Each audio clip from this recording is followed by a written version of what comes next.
Hey, Gareth Beavis here, phones, tablets and wearables editor for TechRadar. It's time for another rundown of our best phones of the moment because we've got Google and Motorola phones to get into the mix.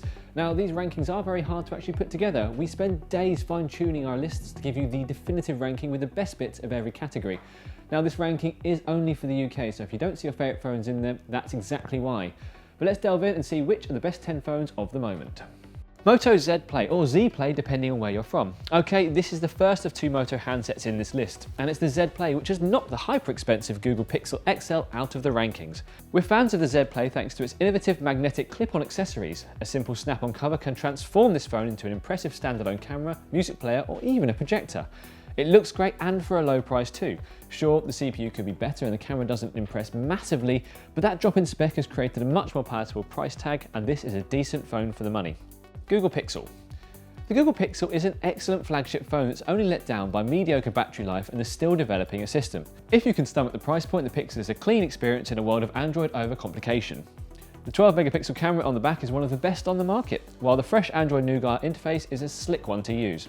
It may not be the most attractive handset around, but it's far from ugly.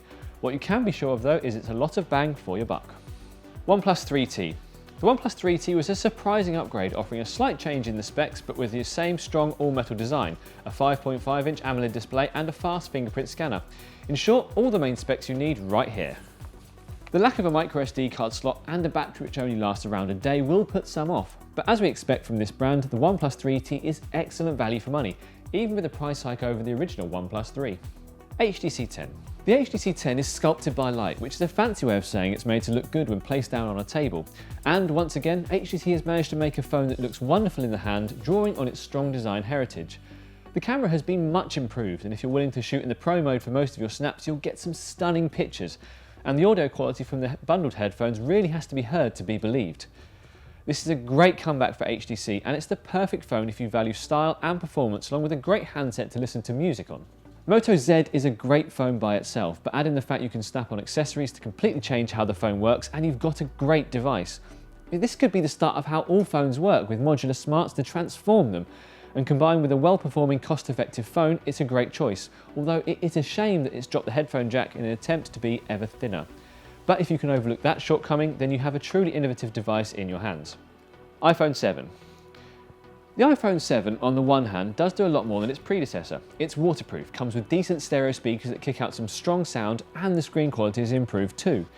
However, the build is very similar to the previous models, which will disappoint some. And the lack of the headphone jack might have some good points, but it's pretty inconvenient if you've got more than one pair of cans. And it's still an expensive phone without a sharper screen, so it doesn't quite make it to the top. LG G5. LG's phone might have failed to make modular design work, mostly because it gave up on the idea as soon as the phone launched, but a huge price drop lately has seen it shoot up our rankings. It's still a good phone, a clever dual camera on the back for improved wide-angle picture taking, a top-of-the-range Snapdragon processor and good performance on battery life. If you're a fan of the alternative way that LG does things, a brand that offers high spec for less money, then the G5 is a strong choice. iPhone 7 Plus. Where the normal iPhone 7 wasn't much to talk about, the Plus model is much more impressive. The main difference is to the camera, where things are clear and crisp with the ability to zoom in without losing clarity. This is achieved through two sensors on the rear and can create clever DSLR focus effects too. It's impressive from a phone of this size. It's not the cheapest on this list by a long way, but the fact it's got the power of the iPhone's user interface and App Store, combined with the extremely capable A10 Fusion chip inside, make it easily the best iPhone around. The Galaxy S7 isn't at the top of the charts, but it's one of the very best phones out there at the moment. It's got the best camera, the fastest reactions under the finger, easily the nicest looking screen available, and it's also got an improved design thanks to the 3D thermoforming that curves into the back. In short, while it looks iterative from the S6, the S7 is a brilliant phone and one that we'd heartily recommend, although there is one more that you should check out. Galaxy S7 Edge. And that's the Galaxy S7 Edge. It's the S7 but with so much more style. The curved edges are both beautiful to look at and functional, with some clever shortcuts a swipe away. What gets us about this phone is the design though. There's a massive 5.5-inch screen wrapped into a frame of a much smaller phone, so you're getting the size and sharpness of the Super AMOLED QHD display in a more palm-friendly design.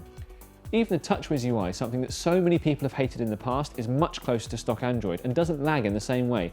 It's a big problem and Samsung needed to fix it, and it has. The Galaxy S7 Edge has the best of everything, but it won't be long until we see the new Galaxy S8, and that's rumoured to be a massive jump forward from the S7 Duo. So there is our top 10 ranking of the best phones of the moment. But if we've missed your favourite one, please let us know in the comments below. We do read it, but we love it even more when you like, even more when you subscribe. And if you want more from TechRadar for phones of the moment, this is the place to come.